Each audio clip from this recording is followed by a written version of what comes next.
Hello everyone, this is Isha Agarwal and I'm back with yet another SA 500 series, that is SA 501, which says audit evidence for selective items.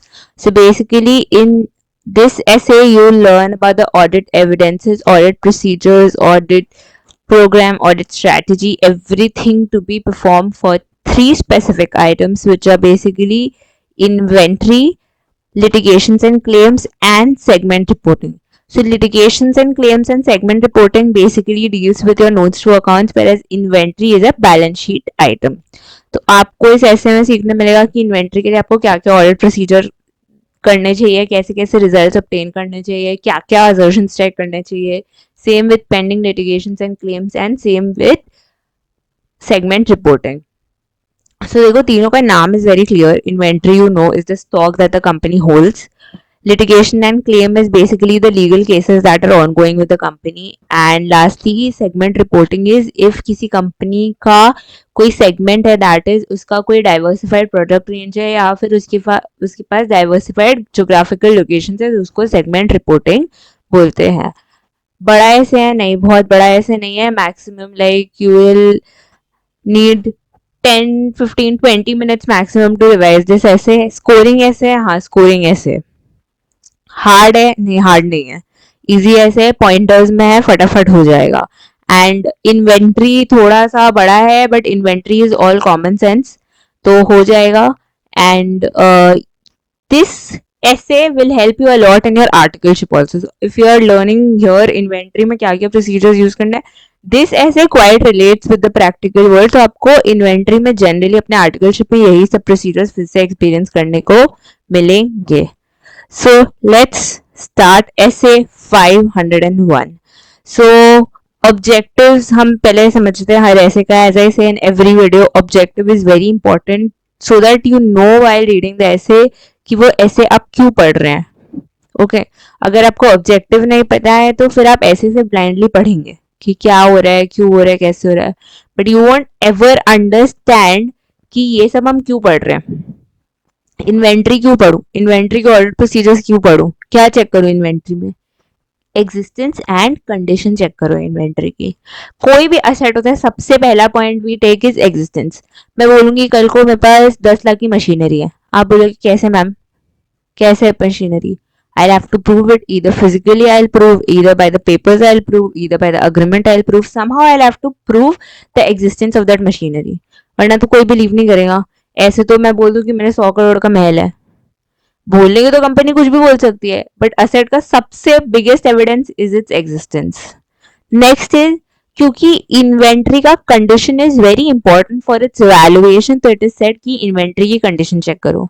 If you know damage inventory का valuation दूसरी तरीके से होता है, sample inventory का valuation दूसरी तरीके से होता है, अगर कोई inventory yet to be sold है तो उसका दूसरे से होगा. कोई अब सपोज इन्वेंट्री है जो थर्ड पार्टी ने, मतलब आपने थर्ड पार्टी को सेल कर लिया है पर वो आज भी आपके गोडाउन में है, टार्निश हो रही है, जो भी हो रही है, तो उससे आपको मतलब ही नहीं होना चाहिए उसकी कंडीशन से, वो आपका इन्वेंट्री का पार्ट ही नहीं हो, तो आप सेल्स कर चुके हो. सो इन्वेंट्री की कंडीशन से उसका वैल्यूएशन बहुत फर्क पड़ता है. तो it is usually said with existence check condition of inventory. तो पहली ऑब्जेक्टिव क्या है, existence and condition of inventory. फिर हम चेक करेंगे completeness of litigations and claims. तो देखो लिटिगेशंस एंड क्लेम में सबसे पहला एंड आखिरी पॉइंट ये है कि वो पूरे है या नहीं. कंपनी बोल सकती है आज मेरे ऊपर सिर्फ 5 केसेस है या मैं सिर्फ 5 केसेस लड़ रही हूँ, बहुत ईजी है, but you have to make sure that all the litigations and claims are fulfilled. जितने litigations and claims है सब आप अपने notes में disclose कर रहे हैं. क्यों, अगर शेयर होल्डर्स को यही नहीं पता होगा कि पेंडिंग लिटिगेशंस कहाँ है, where is the company heading to, what are the risks that the company is facing from legal point of view, so how would they make their decisions. ठीक है, तो इट्स वेरी इंपॉर्टेंट यार. आप कोई, अब suppose कोई अच्छी big company है, उसमें लीगल केस चल रहा है, लीगल केस चलते चलते यू द ऑडिटर और the legal counselor whosoever says कि हाँ इसमें तो आईबीसी का चांस है, वो सामने वाली कंपनी इस कंपनी पे आईबीसी कर सकती है, तो भाई इस पे शेयर होल्डर्स पे तो इम्पैक्ट पड़ेगा ही ना. Why would the share holders be further interested to invest in this company. कोई कंपनी आईबीसी होके वाइंड अप होके बंद होने वाली है और आप मुझे बता नहीं रहे, why and you put up the reason कि लिटिगेशन एंड क्लेम मैंने चेक नहीं किया वो कंप्लीट है कि नहीं, तो ऑडिटर की पॉइंट पे बहुत बड़ा फॉल्ट है ना. So litigations and claims depict a very important part of the company, and as an auditor, it's very important to have the duty of completeness of litigations and claim. आप कैसे करोगे तो देखो, obviously in this essay further we'll read the procedures, but आप legal expenses check करोगे, आप legal council से बात करोगे, आप एक्सटर्नल काउंसिल से बात करोगे, आप लीगल डिपार्टमेंट से बात कर सकते हो. तो इन सब से बात करके आपको मेक श्योर करना पड़ेगा that my legal department and my accounts department is agreeing to. ऐसा नहीं हो रहा है कि लीगल तो बोल रहा है भाई 100 केसेस चल रहे हैं, अकाउंट्स बोलता है 100 केसेस तो डिस्क्लोज ही नहीं करने, नोट्स में 2 ही केस चल रहे हैं हमारे. तो you have to make sure whatever the company is actually going through वो आपके नोट्स में जा रहा है. And lastly, it's presentation and disclosure of segment reporting. तो देखो, अगर कुछ भी चीज़ जैसे नोट्स में जा रही है तो उसका presentation disclosure is very very important. या आप असर्शंस में भी सीखते हो कि जो नोट्स में जा रहा है उसका presentation disclosure is very important. And आपको सेगमेंट रिपोर्टिंग का प्रेजेंटेशन एंड डिस्क्लोजर मिलता है AS-17 में या IND-AS 108 में. वहाँ पे डिफाइंड है कि क्या क्या होना चाहिए, कौन कौन से सेगमेंट रिपोर्टेबल है, कौन कौन से सेगमेंट नॉन रिपोर्टेबल है, सब कुछ. तो you have to make sure that the company is actually providing the results as per applicable financial reporting framework which is either AS या IND-AS. अगर AS बोल रही है ये रिपोर्ट होना चाहिए तो कंपनी उसे रिपोर्ट कर रही है या नहीं कर रही है. So all this objective I hope I am clear. अब हम सीखेंगे इस ऑब्जेक्टिव को कैसे सेटिस्फाई करना है, कौन से ऑडिट प्रोसीजर लगाने हैं, कैसे ऑडिट एविडेंस ऑब्टेन करने हैं. चलो सबसे पहले आते हैं इन्वेंट्री. ठीक है, इन्वेंट्री. तो इन्वेंट्री देखते हैं, मैंने सबसे पहले बना एग्जिस्टेंस. अब एग्जिस्टेंस कैसे चेक करोगे, वेयर हाउस में जाके चेक करोगे. तो पहला point is attendance at physical inventory counting unless impracticable. ठीक है, तो पहली बात समझ लो, इंटरनल ऑडिटर का ड्यूटी होता है जिस दिन 31 मार्च आपके बुक्स क्लोज हो रहा है तो उनको उस डेट का पीवी फिजिकल वेरिफिकेशन करना है कि आपकी बुक्स में आप जितनी इन्वेंट्री दिखा रहे हो उतना एक्चुअल है या नहीं है. स्टैट्यूटरी ऑडिटर का ड्यूटी इज ऑब्जर्वेंस. अभी मैं जितने पॉइंट बताऊंगी आप सब में देखना कि statutory audit performs test counts observes physical inventory counting, but मैं कहीं ये नहीं बोलूंगी डज फिजिकल इन्वेंट्री काउंटिंग. उसे 100% वेरिफिकेशन नहीं करना, उसे प्रोसीजर्स ऑब्जर्व करना है. Because statutory audit is not concern just with the stock और कितना क्या है, इंटरनल ऑडिटर है उसके लिए. You are concern beyond that. आप कंडीशन से कंसर्न हो, आप वैल्यूएशन से कंसर्न हो, बुक्स में क्या जा रहा है उससे कंसर्न हो. Okay, internal auditor is not concern with that. Internal auditor is concern कि उसके इंटरनल कंट्रोल्स कितने सही है या नहीं है, कि आपका इन्वेंट्री जितना बुक्स में है वो फिजिकली मैच कर रहा है या नहीं कर रहा है. So first point, attendance at physical inventory counting. तो स्टैट्यूटरी ऑडिटर जाएगा, फिजिकल इन्वेंट्री काउंटिंग अटेंड करेगा. Unless impracticable. इम्प्रैक्टिकेबल कब हो जाता है, बहुत बार nature and location of inventory makes it impracticable for the auditor to attend PV. अब क्या हो सकता है, अब सपोज कुछ कोल माइंस हो सकते हैं which are hazardous, which have some equipments that you're required, or which have some safety rules. Maybe you do not satisfy those rules. Maybe it has some health parameters, you do not satisfy that. तो coal mines हो गए, कुछ steel companies हो गई, बहुत जैसे suppose कोई minerals का हो गया. सो ये सब में क्या होता है, generally nature and location of inventory does not permit, मतलब वो आपके लिए पॉसिबल नहीं होता करना. ठीक है, तो मैम इस केस में इंटरनल ऑडिटर कैसे करते हैं. देखो, इंटरनल ऑडिटर वो they have been in the company whatever it is. Statutory auditor कब आता है, अगर उसे मार्च की बुक्स ऑफ अकाउंट्स चेक करनी है तो वो अप्रैल में जाएगा, मई में जाएगा. Internal auditor has been there all year round. ठीक है, तो वो जाता आता रहता है. They can have some video call system और जो भी, उनको 100% वेरिफिकेशन करनी है नहीं मैच में. तो ऐसा नहीं है वो स्किप कर सकते हैं, but yes nature and location of inventory से एक स्टैट्यूटरी ऑडिटर जरूर स्किप कर सकता है. ठीक है, तो इम्प्रैक्टिकेबल नहीं है तो फिजिकल इन्वेंट्री काउंटिंग अटेंड करो. फिजिकल इन्वेंट्री काउंटिंग में आप क्या क्या चीज़ें देखोगे, सबसे पहले evaluate management instruction for recording and controlling inventory count. ठीक है, आप देख लो मैनेजमेंट के इंस्ट्रक्शंस क्या है। मतलब आपको ये देखना होगा कि मैनेजमेंट ने कैसे ऑर्गेनाइज किया है there inventory for smooth flow of counting. ठीक है, अब सपोज हो सकता है कि देखो यार, नॉर्मल डे पे बिजनेस में क्वाइट पॉसिबल कि कोई गुड्स यहाँ रख रहे हैं, कोई गुड्स वहां रख रहे हैं।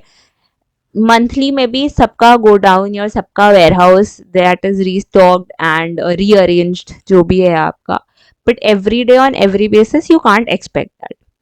और जब स्टॉक काउंट होता है तो usually the management is inform 2 or 3 days prior to that, so you'll have to see what are the arrangements they have done. Either they have bifurcated the areas well, उन्होंने stock सही arrange करके रखा है, उन्होंने stock sheets निकाल के रखी है, उन्होंने नेसेसरी डॉक्यूमेंट्स दे के रखा है, जब वो भी आपको लग रहा है कि नहीं ये रिक्वायर्ड है वो पहले से उन्होंने बना के रखा है। So you have to evaluate management instruction for recording and controlling, कि सही सही रिकॉर्ड हो और एकदम सही इंटरनल कंट्रोल्स भी प्रूव हो। ठीक है, ऐसा नहीं होना चाहिए कि यार एक इन्वेंट्री, एक सपोज है आपके, सपोज 2 SKU है, 2 SKU है, तो आप ऑब्वियसली एक SKU करोगे उसके बाद दूसरा SKU में जाओगे। मेरे 2 SKU सपोज है सोप और बॉडी वॉश। अब मैं अचानक से सोप काउंट कर रही हूँ, there is 1 line of body wash, then I count soap, then there is 1 line of body wash, obviously I won't be able to count, I'll miss my stock count any which way। तो आपको देखना होगा कि management has made sure कि उसके arrangements इतने सही हो कि आपको ये सब में दिक्कत नहीं, और आपको तो क्या इंटरनल ऑडिटर को दिक्कत नहीं हो, तो आपको ये सब देखना है। Evaluate managements management instruction for recording and controlling the inventory results. ये तो अब मैनेजमेंट के इंस्ट्रक्शन हो गए। मैनेजमेंट ने इंस्ट्रक्शन दिया कि भाई स्टॉक क्लीन रखना, स्टॉक की कंडीशन सही रखना, साफ वाफ करके रखना, और फिर डॉक्यूमेंट्स निकाल के रखना, डॉक्यूमेंट्स अरेंज करके रखना। Next is observe adherence to management instruction. Management ने इंस्ट्रक्शन दे दिया, पहला चीज। नेक्स्ट इज आपको देखना होगा मैनेजमेंट के इंस्ट्रक्शन कितने फॉलो हो रहे हैं और कितने नहीं फॉलो हो रहे हैं। मतलब मैनेजमेंट ने बोल दिया कि ये करना है, but has the management followed up, कि उसके स्टोर मैनेजर ने ये किया है, उसके स्टॉकिस्ट ने ये किया है, ये सब किया है, उसने फॉलो अप किया है। So you'll have to see whether the management's instruction has been complied with or not. Ma'am comply नहीं होता है तो क्या होता है? कंप्लाई नहीं होता है तो स्टॉक में तो ऑब्वियसली दिक्कत है। जैसे मैंने बोला ना, अगर आपके 2 SKU है उन्होंने नहीं अरेंज किया तो स्टॉक में तो दिक्कत आती है। Plus this gives a very bad impression for the company, कि उसकी मैनेजमेंट ने इंस्ट्रक्शन तो दे दिया but they do not have a control over the stores और द वेयर हाउस, कि वो इंस्ट्रक्शन दे रहे हो और उन्हें पता ही नहीं है वो कंप्लाई फॉर हो रहा है कि नहीं। तो how are they maintaining that 12 month stock? Stock चोरी हो जाएगा तो उनका क्या कंट्रोल है इस पे? So gives a very bad impression जब आपका मैनेजमेंट का इंस्ट्रक्शन से कंप्लायंस नहीं हो रहा। ये 2 पॉइंट हो गए। फिर आपने क्या करना है, टेस्ट काउंट्स परफॉर्म करो। इंटरनल ऑडिटर तो पूरा परफॉर्म कर ही रहा है 100% वेरिफिकेशन, आप कुछ कुछ टेस्ट काउंट परफॉर्म करो to make sure that even the internal auditor is doing it correct और नॉट। ठीक है, अब वो 100% करे, आप ऐसी कोई रैंडमली स्टॉक ले लो। अब सपोज मैंने सोप में ले लिया, सोप में jasmine soap, I performed a test count कि जैस्मिन सोप 100 पीस दिख रहा है बुक्स में, 100 पीस है या नहीं है, तो you can do that, perform random test counts. और क्या चेक करोगे, आप करोगे इंस्पेक्ट द इन्वेंट्री कि उसकी कंडीशन सही है कि नहीं। अब सपोज देखो, internal auditor is doing the 100% verification but they may miss the existence or the condition, they may miss the condition of inventory। जैसे अब सपोज हो सकता है कि सोप है तो सोप में कुछ पैकेजेस खुले हुए हैं, क्वाइट पॉसिबल, तो आप ये सब इंस्पेक्ट करो इन्वेंट्री में। Because you are not performing 100% test count, so you are usually advise कि आप पूरा अपना वेयर हाउस घूमो, देखो कहाँ कहाँ फॉल्ट्स है, कहाँ कहाँ you see areas of weakness, कहाँ कहाँ यू सी कि नहीं यहाँ पे कंट्रोल नहीं है, यहाँ पे कंट्रोल लैक्यूना है, यहाँ पे होना चाहिए। So see of those parts when you are not asked to do 100% test counts और आप वेयर हाउस जा रहे हो तो आप क्या करोगे फिर, you are advise usually to see those parts कि कहाँ पे इम्प्रूवमेंट एरियाज हैं, कहाँ पे management is not playing good role, कहाँ पे मैनेजमेंट एडवाइजरी इज़ नीडेड, कहाँ पे मैनेजमेंट कंट्रोल इज़ नीडेड, कहाँ पे इन्वेंट्री शुड बी रीअरेंज्ड, ये सब। तो आप इंस्पेक्ट करो कुछ कुछ इन्वेंट्री जो आपको लग रहा है, मतलब होता है ना, देखो यार आपको इन्वेंट्री दिख रही है तो that is for sure visible कि आपको कुछ ना कुछ ऐसा इन्वेंट्री भी दिखेगा, दूर से ही दिख जाता है यार, जो धूला मिट्टी होती है या कुछ खुला हुआ होता है तो वो सब आपको दिख ही जाएगा, तो वो सब इंस्पेक्ट करो inventory. So this is usually what you're advised to do when you attend a physical inventory counting. आप physical inventory जब चेक करने जाते हो तो ये करते हो. ठीक है, चलो फिजिकल इन्वेंट्री अटेंड कर दी. नेक्स्ट क्या प्रोसीजर रहता है? फिजिकल इन्वेंट्री क्यों अटेंड की थी? बुक से मिलाने के लिए कि बुक के स्टॉक्स और फिजिकल इन्वेंट्री के स्टॉक्स मैच कर रहे हैं कि नहीं, मतलब फिजिकली वर्सेस बुक मेरा डिफरेंस है कि नहीं. अब डिफरेंसेस हो सकते हैं जेन्युइन हो, नॉन जेन्युइन हो. अब जेन्युइन डिफरेंसेस क्या हो सकते हैं? फॉर सपोज कुछ ऐसा है कि कंपनी ने सेल्स रिकॉर्ड कर लिया है किसी का, सामने वाला बायर अभी तो गुड्स लेने नहीं आया है, तो आपको फिजिकली मिलेंगे बट बुक में नहीं मिलेंगे. That is a genuine case. हो सकता है कि कंपनी ने कोई इनवॉइस रिकॉर्ड कर लिया, इनकमिंग इनवॉइस, बट अभी तक वो गुड्स आया नहीं है वेयर हाउस में. That is a genuine difference. Ingenuine difference क्या हो सकता है? Theft. Theft is a reason कि गुड्स चोरी हो गए हैं, कंपनी ने ऐसा, कंपनी को पता ही नहीं है, उनके स्टोर मैनेजर्स या किसी ने चोरी कर लिया, उनको पता ही नहीं है. तो उससे क्या होगा? आपके बुक्स का स्टॉक ऑब्वियसली आपको ज़्यादा दिखेगा, फिजिकली आपको कम दिखेगा.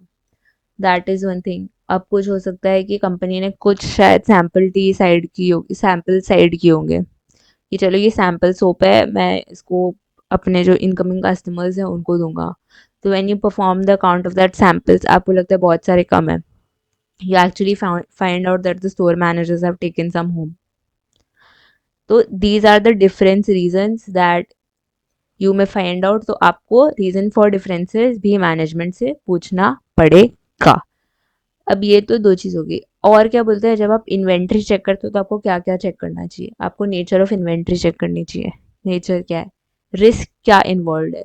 अब हो सकता है कि देखो सोप और ये तो चलो फिर भी ठीक है, आप हो सकता है कि आप ज्वेलरी स्टोर में गए तो वो क्या होता है, स्मॉल आइटम हाई वैल्यू, तो वहाँ पे क्या रिस्क इन्वॉल्व हर एसक्यू पे बहुत ज़्यादा है, हर यूनिट पे बहुत ज़्यादा है. तो वो आपको ध्यान देना है कि आपका रिस्क कितना इन्वॉल्व है उस इन्वेंट्री में. अगर वर्क इन प्रोग्रेस है तो उसका स्टेज ऑफ कंप्लीशन क्या है, क्योंकि stage of completion will affect ultimately your accounts. तो ऐसा हो सकता है कि स्टेज ऑफ कंप्लीशन जब आप जाके देखते हो तो आपको पता चलता है यार ये तो 20% ही कंप्लीट है, और कंपनी से आप पूछते हो तो हाँ 80% कंप्लीट है, नेक्स्ट ईयर 20% कंप्लीट हो जाएगा, उनके अकॉर्डिंग 100% नेक्स्ट ईयर कंप्लीट होने वाला है. And you see with the progress that is going on, you see कि ये तो नेक्स्ट 3 years में भी नहीं होगा, मैं इसको कहाँ से कैपिटलाइज कराऊंगी. तो वर्क इन प्रोग्रेस का कंप्लीशन चेक करो, नेचर चेक करो, रिस्क ऑफ मटेरियल में स्टेटमेंट चेक करो, लोकेशन ऑफ इन्वेंटरी चेक करो कि लोकेशन सही है कि नहीं. बहुत ऐसे गुड्स होते हैं जो हजार्डस होते हैं, या बहुत ऐसे गुड्स होते हैं जो वेदर सेंसिटिव होते हैं, तो वो सब चेक करो कि weather the company is taking due care of that और नॉट. फिर आप ये चेक करो कि company perpetual inventory record maintain कर रहा है क्या. तो सपोज मैंने 31 मार्च को नहीं कर पाई मैं accounting, sorry physical inventory counting, तो whether the company has made sure कि 31 से जब भी आप जा रहे हो उसके बीच का उनके पास स्टेटमेंट है कि नहीं है, कितना गुड्स आया कितना गुड्स गया सब कुछ. ठीक है. So these are some of the I things that you are advised when you go at a physical inventory counting, ये सब आपको चेक करना चाहिए. अब एक पॉइंट क्या आता है कि यूजुअली इट इज सेड कि आपको 31 मार्च का स्टॉक चेक करना है, बट हो सकता है कि आप कोलकाता में हो and the place that inventory is located is maybe Hyderabad. Quite possible 31st March you will be engaged in something or the other. आप प्लान बनाते हो कि हम तो 5th को जाएंगे, हम 5th अप्रैल को जाएंगे. तो whenever inventory counting is conducted at any other date than of financial statements, you need to make sure that apart from the audit procedures that have been explained above, you will have to make sure that you find and obtain a copy of all the records between 31st March till 5th April. जो period है उसका आपको records चाहिएगा. ठीक है. अब जो record 31 मार्च के बाद होते हैं टिल 5 अप्रैल उनको बोलते हैं परपेचुअल इन्वेंट्री रिकॉर्ड्स। जो मैंने आपको बोला ना कि इफ़ 31 मार्च को मैं नहीं कर रही हूँ तो कंपनी मेंटेन कर रही है कि नहीं, उसको कहते हैं परपेचुअल इन्वेंट्री रिकॉर्ड्स। तो आप जब 31 मार्च की जगह 5 अप्रैल को जाओगे तो आप उनसे मांगोगे कि 31 मार्च का स्टॉक तो चलो ये तो मुझे भी पता है, ये कंपनी ने दिया है, 5 अप्रैल तक आपकी क्या ट्रांजैक्शन हुए, क्या इन आउट हुआ है, क्योंकि आप तो शायद 5 या 6 अप्रैल को वो गुड्स चेक करोगे फिजिकली, तो वो तो आपको एडलेस बैक कैलकुलेशन करके 31 मार्च पे आना पड़ेगा। ठीक है, so you in this case you will have to check 3 things. पहला, whether perpetual inventory records are properly adjusted, जो मैंने बोला बैक कैलकुलेशन है कि नहीं है, या फिर आप 31 मार्च पे कैलकुलेशन लगा दो कि 6 अप्रैल में उनके रिकॉर्ड्स के हिसाब से आ रहा है कि नहीं है। Next, whether perpetual inventory records are reliable और नॉट। आप रिलायबिलिटी कैसे चेक करोगे? अगर वो देख रहे हैं, वो दे रहे हैं इतना इन हुआ है, आप उनका गोडाउन रजिस्टर चेक कर लो, आप कंपनी का परचेज रजिस्टर चेक कर लो, आप जो उसका लॉरी रिसीट है ये सब उसके डेट्स चेक कर लो। ठीक है, अब रिलायबिलिटी चेक कर लिया, ये कर लिया। अब अगर कोई रीजन फॉर मेजर डिफरेंस आ रहे हैं, कोई मेजर डिफरेंस आ रहा है आपके जो आपके हिसाब से बैक कैलकुलेशन करके 31 मार्च को इतना स्टॉक आ रहा है और कंपनी के हिसाब से तो दूसरा ही आ रहा है, तो जो रीजंस फॉर मेजर डिफरेंसेस है वो भी आपको मैनेजमेंट से पूछने पड़ेंगे। ठीक है, and the last point for inventory that we have is, अगर आपका इन्वेंट्री किसी थर्ड पार्टी के कस्टडी में है, बहुत बार होता है। अब सपोज मेरे पास एक गोडाउन स्पेस है और एक वेयर हाउस स्पेस है that is 20,000 square feet. I needed a space for 25,000 square feet, तो मैंने मेरा चलो 20,000 स्क्वायर फीट ले लिया। अब हुआ क्या कि there is a company who is dealing with the same kind of product, soap and hand wash या जो भी सोप और बॉडी वॉश। तो मैंने बोला देखो 20,000 की स्क्वायर फीट की जगह पे तो मैंने रख दिया, तुम्हारा भी गोडाउन 20,000 का है जिसमें 5,000 का स्क्वायर फीट का स्पेस बचा है। ठीक है, 5,000 का बचा है तो तुम मुझे वो एरिया लीज पे, रेंट पे, कहीं पे भी दे दो, मेरे goods under the custody of third person. होगा क्या कि देखो उन्होंने डिमार्केट करके रखा होगा, जो भी स्पेस करके रखा है, जैसे भी करके रखा है, पर वो मेरे गोडाउन में तो नहीं है ना वो कुछ, वो are under the custody of third person only. तो अगर वो साफ सफाई कर रहे हैं जो भी कर रहे हैं तो वो मेरे गुड्स की कर रही है, अपने गुड्स की कर रही है, मैं तो नहीं जाके साफ सफाई कर रही है हर रोज। ठीक है, या मैं तो उनका कंडीशन चेक नहीं कर रही, अगर वो गिर रहा है पड़ रहा है, मैं मंथली रिसीट्स मांग लूंगी, मैं मंथली स्टॉक स्टेटमेंट्स मांग लूंगी, मैं मंथली जाके शायद वेरिफिकेशन भी कर लूंगी, बट हर रोज तो पॉसिबल नहीं है किसी के लिए भी जाना if it's in the custody of third party. तो जब ऐसे अग्रीमेंट्स बनते हैं तो obviously third party is liable for any quantity also and any condition check also, कि क्वांटिटी एंड कंडीशन उनको मेंटेन करना होगा जैसा मैंने दिया है। तो जब ऑडिटर को पता चलता है कि 5,000 स्क्वायर फीट के जो जितने गुड्स हैं वो थर्ड पार्टी के पास है, तो वो दो एक्शंस ले सकता है। पहले एक कंफर्मेशन मंगाएगा थर्ड पार्टी से कि कितना क्वांटिटी ऑफ गुड्स है एंड उसकी कंडीशन कैसी है, कि यहाँ वाले बोल रहे हैं कि 5,000 स्क्वायर फीट में इन्होंने 10,000 कार्टन्स रख रखे हैं। ठीक है, तो you'll have to confirm that the 10,000 carton that they have been saying and showing in the books that is in the custody of third person, even he has been responding the same और not. होता क्या है बहुत बार इसमें, यहाँ पे तो बोलते हैं 10,000, वो बोलते हैं 9,000, क्यों भैया तुम यहाँ पे इन्वेंट्री बढ़ा के क्यों दिखा रहे हो? So they feel that maybe auditor won't ask for a confirmation और maybe the other party never response to the confirmation, quite possible. इसीलिए जनरली यू विल फाइंड यहाँ पे लोचा होता ही है। बहुत सारी कंपनीज जिसकी थर्ड पार्टी स्टॉक्स होते हैं ना, तो वो बढ़ा के दिखा देते हैं, यार कौन कंफर्मेशन देगा, कौन मांगेगा, बढ़ा दो, क्या ही पता चलना है।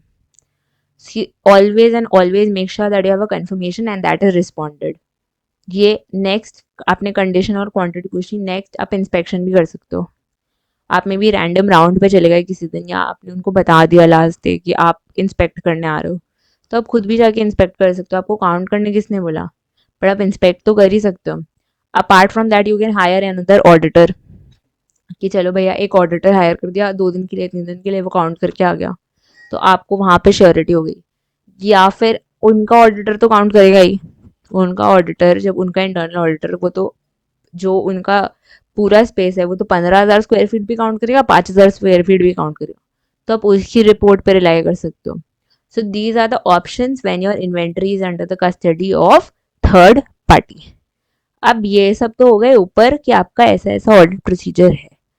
अब मानो कि आप फिजिकल इन्वेंट्री काउंटिंग भी नहीं अटेंड कर पाए, आपको डॉक्यूमेंट्स चाहिए थे वो भी नहीं मिल पाए, आपने ऑल्टरनेटिव ऑडिट प्रोसीजर्स लगाना ट्राई किया, जैसे मतलब ऑल्टरनेटिव डेट पे इन्वेंट्री काउंट करनी चाहिए या दूसरे दूसरे रिकॉर्ड्स से वेरीफाई करना चाहा, वो भी नहीं हो पाया।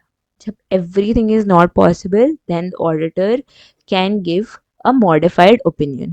Once he has tried all the alternative audit procedures also and he is unable to obtain sufficient and appropriate audit evidence, तो उसने दे देना है modified opinion.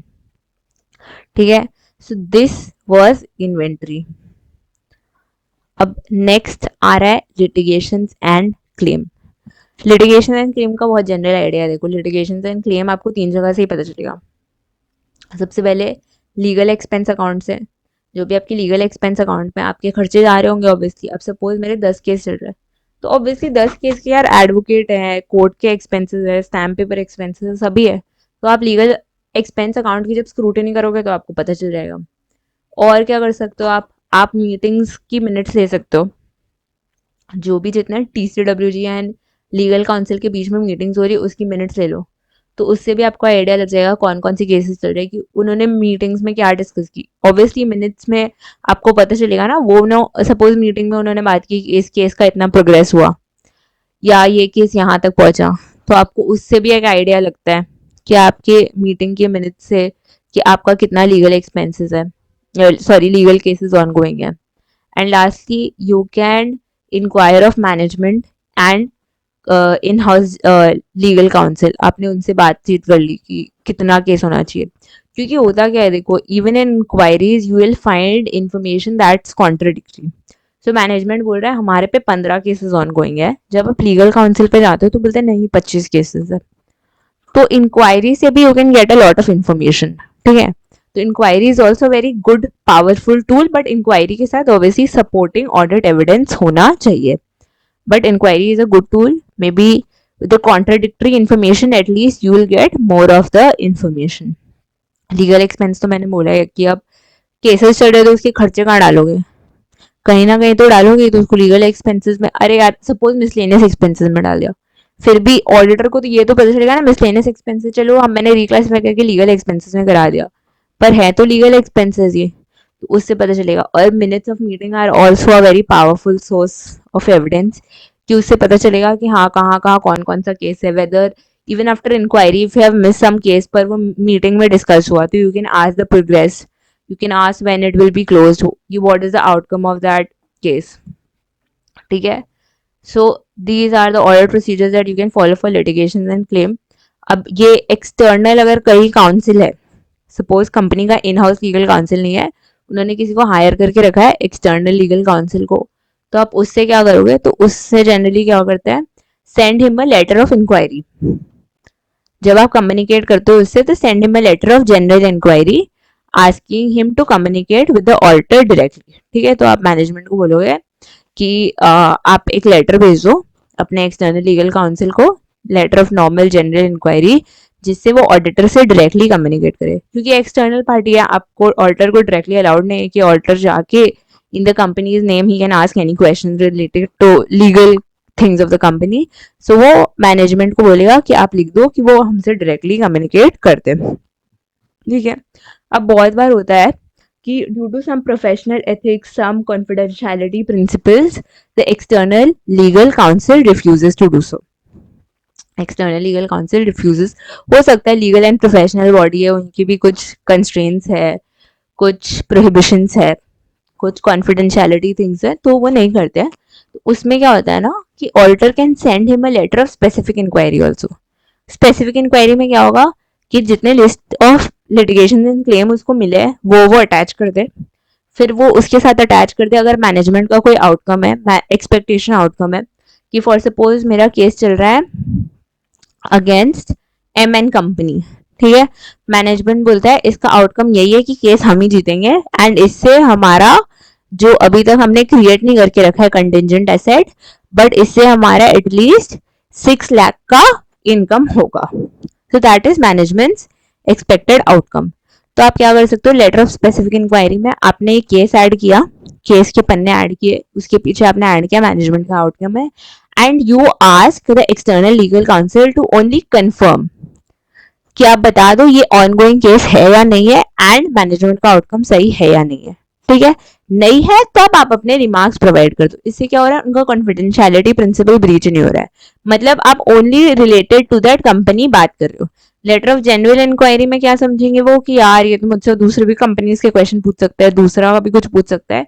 So usually they do not respond due to their confidentiality principle. But specific inquiry में जब आप सब कुछ attach करके दे दोगे ना, तो उनको लगेगा यार इनको तो कंपनी के बारे में पता है, इन्होंने तो मुझे 20 कंपनी का बस रिजल्ट पूछा है ये होना चाहिए कि नहीं, और इन्होंने जो पीछे है कि 20 कंपनी सही है कि नहीं, उस पर 10 कंपनी ऐड होनी चाहिए कि नहीं। तो मैं तो येस और नो में तो आंसर कर ही सकता हूँ। अगर मेरा नो है तो मेरे को एक्सप्लेनेशन ऐड करना है, येस में तो मुझे कुछ नहीं जा रहा। So the auditor can do so through a letter of specific inquiry. But उसके बाद भी if the company's external legal counsel does not respond, या फिर management prohibits the external legal counsel to respond, या कोई लीगल प्रोफेशनल बॉडी जिसमें the external legal counsel is working वो prohibit करता है, तो ऑडिटर ट्राई करेगा देखो लीगल एक्सपेंसेस अकाउंट रिव्यू करने का, मिनट्स रिव्यू करने का इंक्वायरी से। बट उसके बाद भी if he is not able to obtain sufficient and appropriate evidence, तो yet again he will have to give modified opinion. तब तो ऑल्टर नहीं कुछ कर सकता ना भाई, लीगल एक्सपेंसेस अकाउंट है, वो कोर्ट में तो जाके बोल नहीं सकता कि ये चल रहा है तो मुझे दे दो। उसने अपना सब कुछ ट्राई कर लिया, बट उसके बाद भी if the company is hiding something और if the company is prohibiting someone to speak, तो फिर वो तो यार एक सेंस ऑफ जनरल डाउट किसी के भी मन में ले आता है। तब तो अल्टर क्या कोई भी मॉडिफाइड ओपिनियन देगा। अगर आपको कोई डर ही नहीं है तो यार आपको तो खुद प्रमोट करना चाहिए एक्सटर्नल लीगल काउंसिल को बताने से। You yourself should push the external legal counsel and help the auditors. They can make our financial statements look cleaner.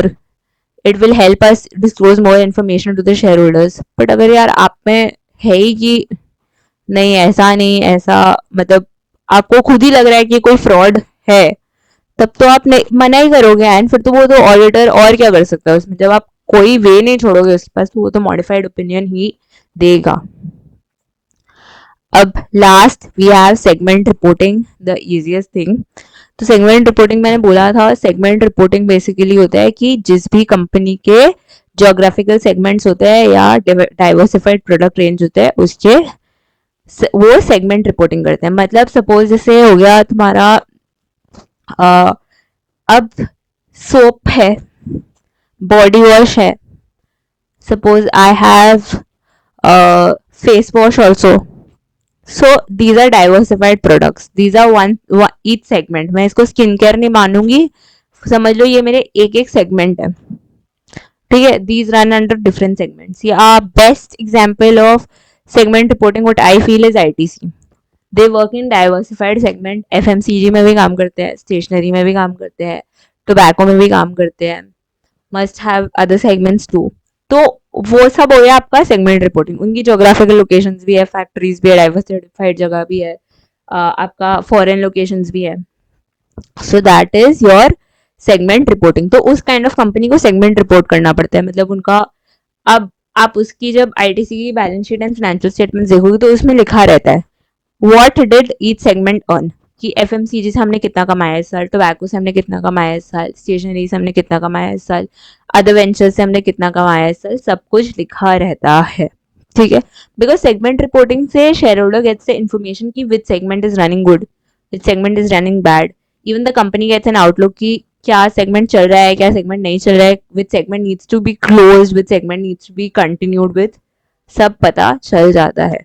ठीक है, सो सेगमेंट रिपोर्टिंग जैसे मैंने बोला AS17 या इंडिया AS 108, तो वो दो तीन कंडीशन से बोलते हैं कि अगर कोई सेगमेंट लास्ट टाइम रिपोर्टेड था लास्ट फाइनेंशियल स्टेटमेंट को, तो वो रिपोर्टेबल बन जाता है, अब फिर वो हर फाइनेंशियल स्टेटमेंट में रिपोर्ट होगा। नेक्स्ट है, अगर आपके जो भी आप प्रॉफिट या लॉस आप कैलकुलेट कर लो अपने सेगमेंट्स का। फॉर सपोज मेरा 4 सेगमेंट्स है, तो उसमें अगर 2 का लॉस आ रहा है 2 का प्रॉफिट, तो मैं दोनों लॉसेस को ऐड करूंगी, दोनों प्रॉफिट्स को ऐड करूंगी, जो भी हायर आएगा। अब सपोज मेरे लॉसेस था 5 एंड 10 एंड मेरे प्रॉफिट्स थे 10 एंड 15, तो 25 आया, So I'll calculate 10% of 25, that is 2.5. So any segment, be it profit earning or be it loss making, जो 2.5 के पैरामीटर को क्रॉस कर रहा है वो रिपोर्टेबल बन जाएगा. ठीक है. फिर अगर मेरे असेट्स या लाइबिलिटी वो किसी भी सेगमेंट के 10% से ज़्यादा है तो वो रिपोर्टेबल बन जाएंगे. फिर I have to make sure कि मेरे एक्सटर्नल सेल्स, इंटरनल सेल्स क्या हो गया, inter unit sales, inter unit sales नहीं, एक्सटर्नल सेल्स अगर मेरे 75% है, ठीक है, वो क्रॉस हो गए 75% of the external sales I am making, तो भी मेरा सेगमेंट रिपोर्टेबल बन जाता है. ठीक है. तो ये तो है आपके एएस एंड एएस के कंडीशंस. तो आपको मेक श्योर करना है कि कंपनी ये फॉलो कर रही है कि अगर ये सब कंडीशंस सेटिस्फाई हो रहे हैं तो वो सेगमेंट रिपोर्टेबल है या नहीं है. तो आपको सबसे पहले क्या करना है, understand and test the method that the company is using for segment reporting, कि वो कौन से मेथड यूज कर रही है सेगमेंट रिपोर्टिंग के लिए, वो एएस इंडेस वाला मेथड यूज कर रही है या नहीं यूज कर रही है. इट इज मेकिंग श्योर जो इंडेस या एएस के हिसाब से रिपोर्टेबल होना चाहिए वो रिपोर्ट कर रहे हैं या नहीं कर रहे हैं. सेकेंड, ऑडिटर को कोई पर्टिकुलर ऑडिट प्रोसीजर्स नहीं लगाने to test that segment, because auditor is responsible for financial statements of the company as a whole. वो सिर्फ उस प्रोडक्ट के लिए रिस्पॉन्सिबल नहीं है. अब अगर कोई आईटीसी का ऑडिटर है तो आप उसको ये नहीं बोलोगे अच्छा तुम सिर्फ एफएमसीजी का बता दो मुझे, नहीं. अगर वो आईटीसी का ऑडिटर है तो he is responsible for the whole of the ITC, not just FMCG sector. तो इसमें बोला गया है कि आपको एज एन ऑडिटर सिर्फ सेगमेंट रिपोर्टिंग, हाँ ठीक है वो फाइनेंशियल रिपोर्टिंग फ्रेमवर्क के हिसाब से है कि नहीं वो आपको फोकस करना है, पर उसके लिए आपको कोई पर्टिकुलर ऑडिट प्रोसीजर नहीं लगाना है. आपको as a company as a whole के लिए रखा गया तो आपको उसके लिए पूरे ऑडिट प्रोसीजर्स लगाने हैं. Obviously if you want to find something in the FMCG sector, वो आप अपने ऑडिट प्रोसीजर्स का as a company as a whole में पार्ट कर रहे हो, सही है. बट अब सेगमेंट वाइज ऐसे रिस्पॉन्सिबिलिटी ले लोगे कि नहीं मैं इस सेगमेंट के लिए रिस्पॉन्सिबल, तुम इस सेगमेंट के रिस्पॉन्सिबल, वैसा कुछ नहीं. Auditor is responsible for all the segments. ठीक है, ये हो गया. और क्या हुआ कि आपको कुछ कुछ चीज़ों की ध्यान रखनी है जब आप सेगमेंट रिपोर्टिंग चेक कर रहे हो. इंटर यूनिट सेल्स लेस हो जाने चाहिए. इंटर यूनिट सेल्स नहीं होते भाई, वो तो आपने कंपनी टू कंपनी कर लेंगे और शेयर होल्डर या स्टेक होल्डर या क्या उनको क्या लगेगा क्या वाह आपने इतना सेल्स किया. अरे एक्सटर्नल कस्टमर को थोड़ी किया सेल किया, इंटरनल यूनिट को सेल किया, वो कोई सेल थोड़ी होता है. मैंने सेल किया किसी ने परचेज किया तो कंपनी के बुक्स में तो वो नलिफाइड ही हो गया. तो आपको मेक श्योर करना है इंटर यूनिट सेल्स हट जा रहा है.